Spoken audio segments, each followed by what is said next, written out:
Hello everyone, nowadays, games are developed with a backstory that's way better than the movies. That may be the reason why many games are remade into movies.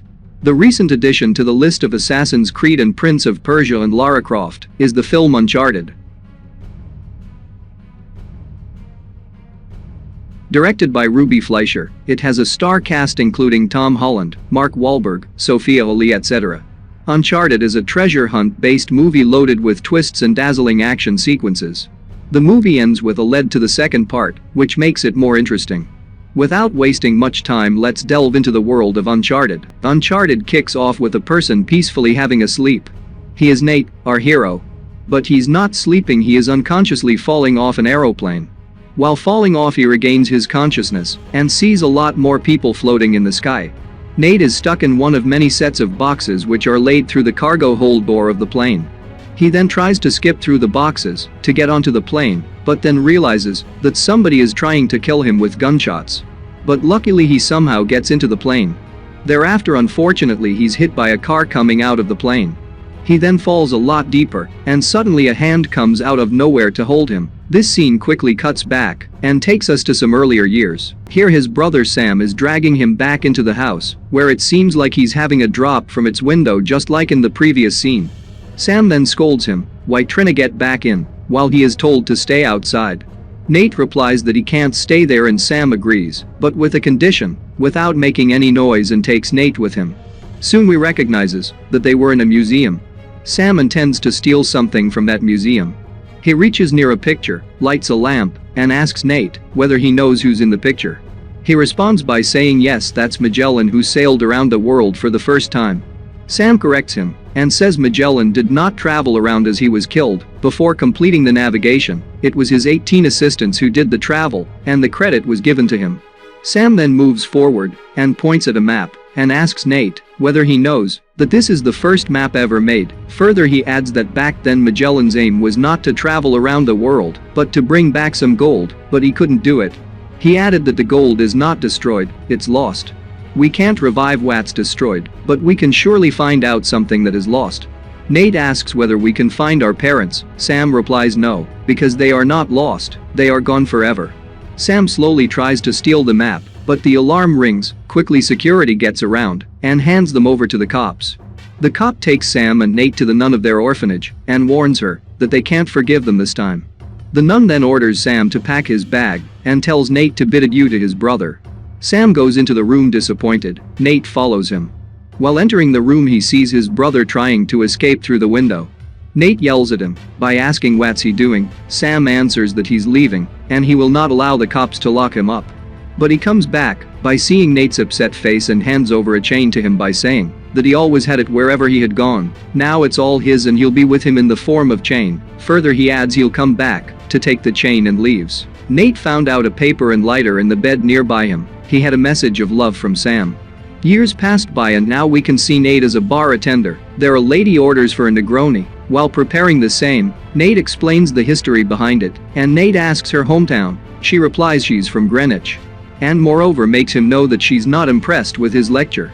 After few moments, we can see that lady having a cigarette. Nate is also wandering near her. He again moves into the history of the cigars. She feels frustrated while listening to it. Nate, with a grin, tells her that he just said it to make her angry. Actually, he don't know the history of cigars. Nate helps her light the cigarette, but his actual target was to loot her diamond bracelet. He succeeds in doing it. A person was watching all his show meantime. He was very impressed and made Nate know about it. His name was Victor. Further, he offers Nate to assist him to do a bigger and better operation alike. But Nate rejects it and orders him to leave as soon as possible. Victor gets out of the bar. He was staring at Nate through the process. Nate then checks his pocket for the bracelet, but he couldn't find one. There was only a visiting card of Victor. He goes out in search with the card and finds the place. Nate steals a key from the guard and sneaks into the room. Here he finds the same old map that was mentioned in the first few minutes of the movie. He then heads to the map. Meanwhile, Victor comes out and Nate asks him about the bracelet. Victor replies by saying that it's inside the table. He could take it and leave the space. Nate takes it and prepares to go out. Victor questioned him why he stared at the map. Nate replied to him by quoting the same old story told by Sam to him about Magellan and his 18 sailors. He furthermore adds that it's just a story. Victor asks him if he's sure that it's just a story. Victor then takes him near a book and explains him that the travel was so expensive that even the King of Spain couldn't afford it, and a family named Moncada took responsibility of all the necessary expenses. Victor then opens the book, shows him the present gen of the family.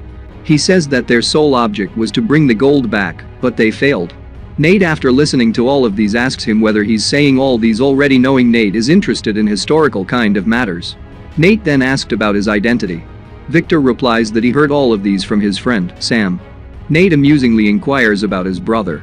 Victor then shows him a picture with Sam and tells him that they were good friends. A ND makes him know that the pic was taken from Spain while in search of the grave of Captain Ewan. They thought that finding the grave may lead to find the gold, but all the plans were dropped because all of a sudden Sam went missing and had no contact thereafter.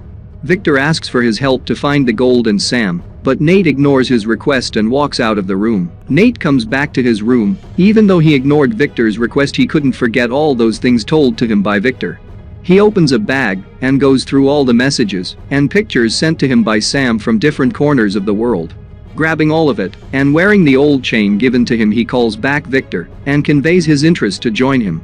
The movie shifts into the next day. Here we could see Victor and Sam walking through a street. They are going for an auction of a key which is looking like a cross. With that key, all the gold in the name Infamous 18 is locked. Nate tells Victor that the job can't be done with that single key. They need to find the other one. He explains that one key is of that of the 17 navigators and the other was of the Captain Ewan. Victor mocks him and says he already knew all of these matters. Victor shows him the building in which the auction is going to take place and briefs him that Nate should cut the electricity flow so that Victor could easily steal the key. Nate asks how to do it and Victor again teases him by saying he should find it by himself.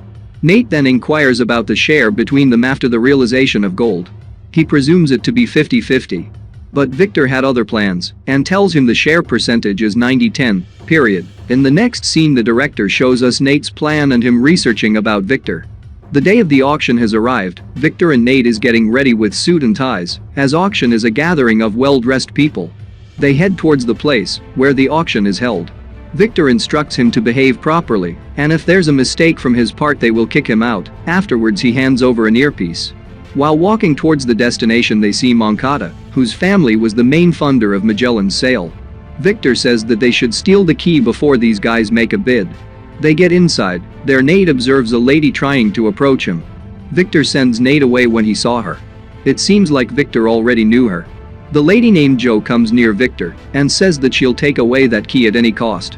Nate then goes staring at the key. Moncada secretly comes near him and starts speaking about the key. Nate trembled when he saw him. Moncada briefs him that the key is made of pure gold. Many people gave up their life for it. Hope the number doesn't rise. Moncada said this and left. Nate then starts his operation. Jo watches him and senses something wrong about his movement, so she sends one of her goon to follow him. Nate was all set to cut the power, but the goon had arrived at the same time. Victor notifies Nate that the next item in auction is the key. The goon beats the shit out of Nate, and meanwhile the key came up for auction. Moncada had instructed his deputy to bid double the previous value. Victor, running out of options, joins the auction and bids a value that he isn't even aware of. Nate at the other end looked helpless and ran out of the room. He informed Victor that he can't do anything at the moment. Victor pleads him to do something to disrupt the auction. Right after this, Nate jumps into the hanging lights in the hall. People began panicking after hearing the lights break. Meantime, the securities packed the key and was attempting to shift it to somewhere. Victor suddenly wore the same attire of the securities and took the box from them by saying that the boss told him to keep it safely somewhere. Victor tries to escape with the key box, but while moving out, Jo puts out a knife in his neck to gain it from him.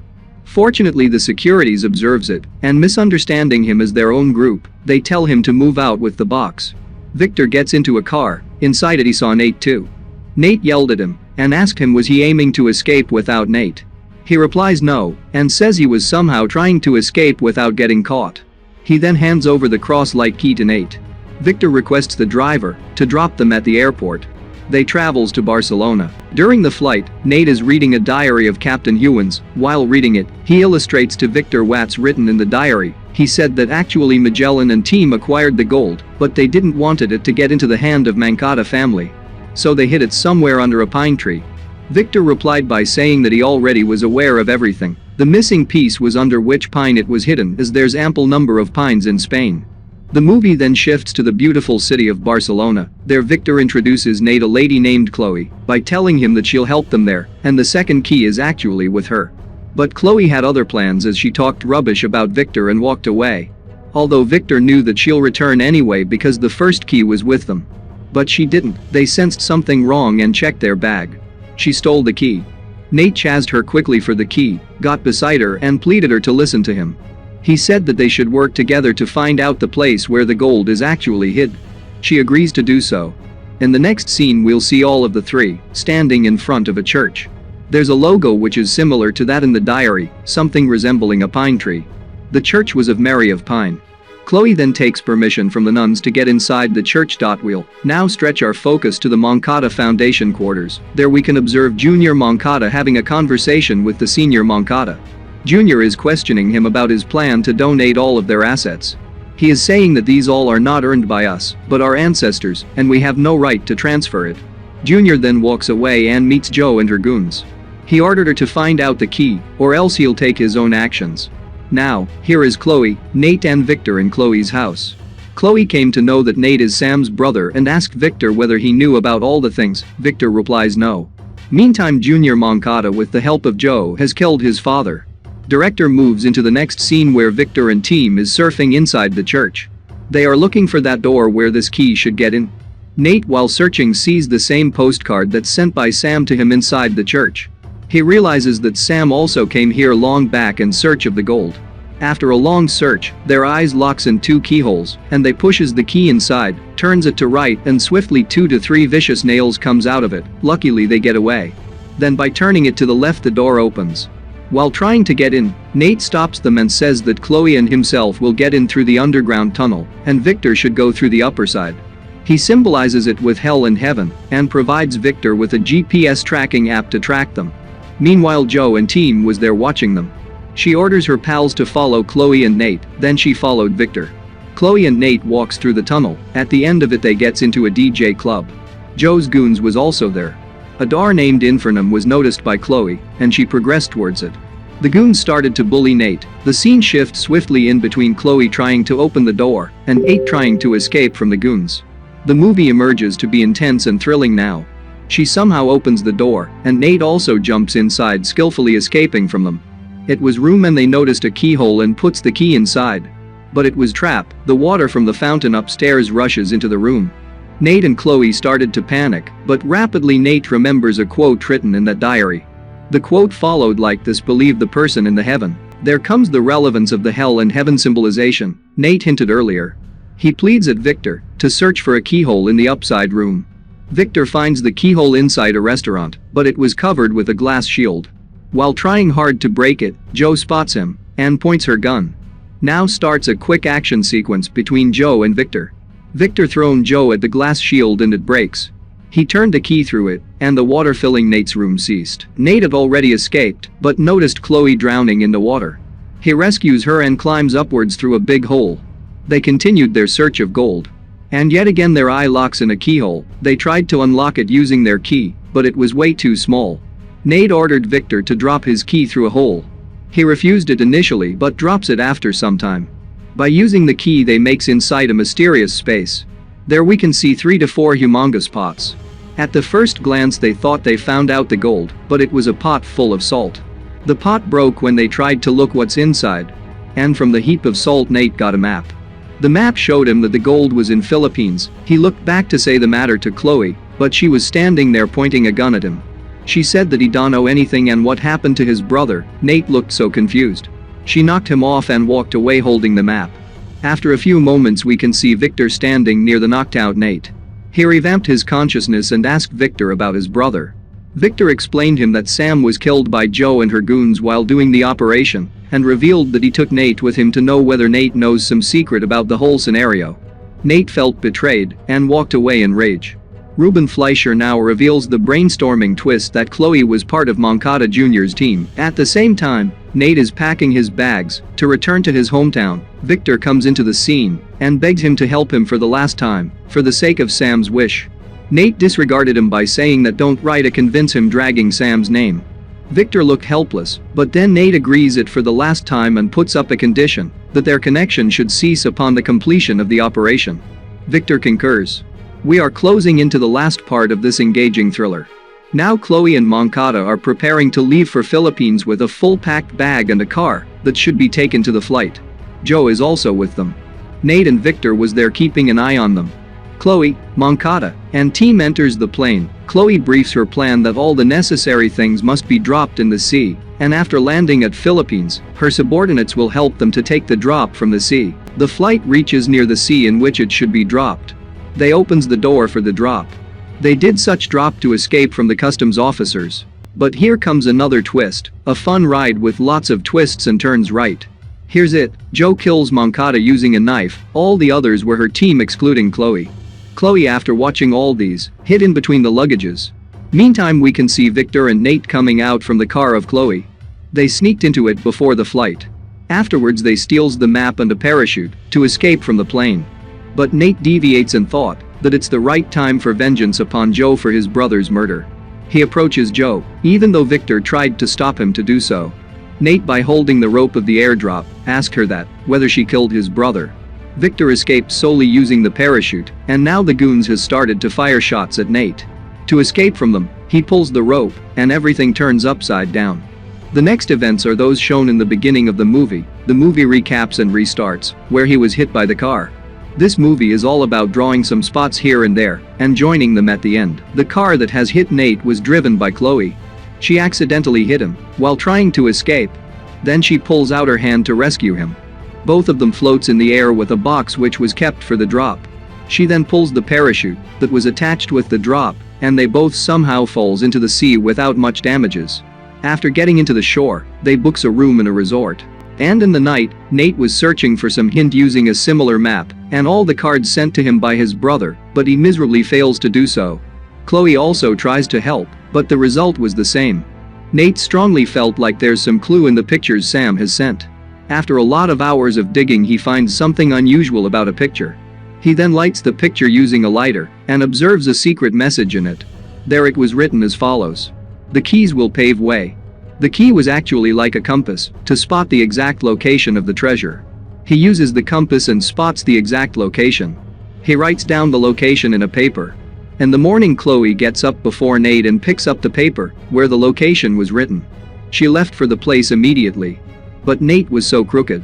He actually wrote the wrong direction to revert her.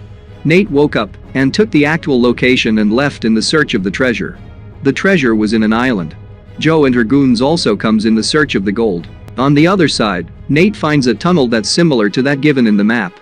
He eased into the tunnel and saw two ships. That was Magellan's ship. Here he surprisingly sees Victor too.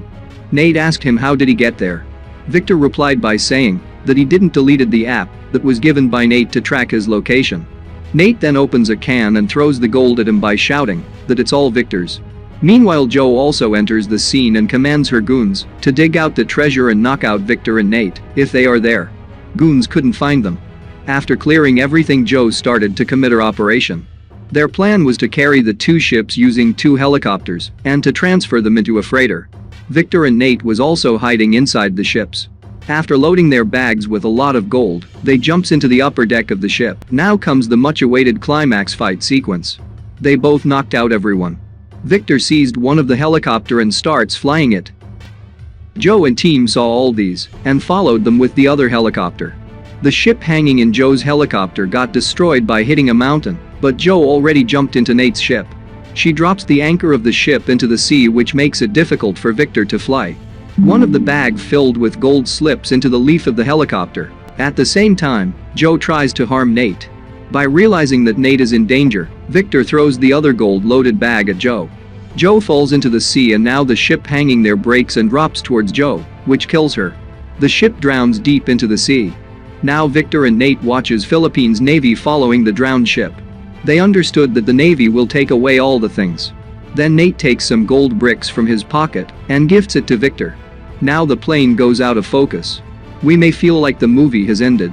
But no, do you remember the matter that I told during the beginning of the movie? Yes. It's led to the second part. Here we will see a person imprisoned. He's writing something. The focus will go onto the postcard, and it's written like, "Nate, I don't know if these are making it to you. If they are, watch your back." The postcard was written by none other than Sam. Please post your valuable opinion as comments below. Don't forget to share it to your peers if you liked it. See you soon with another movie. Till then, bye.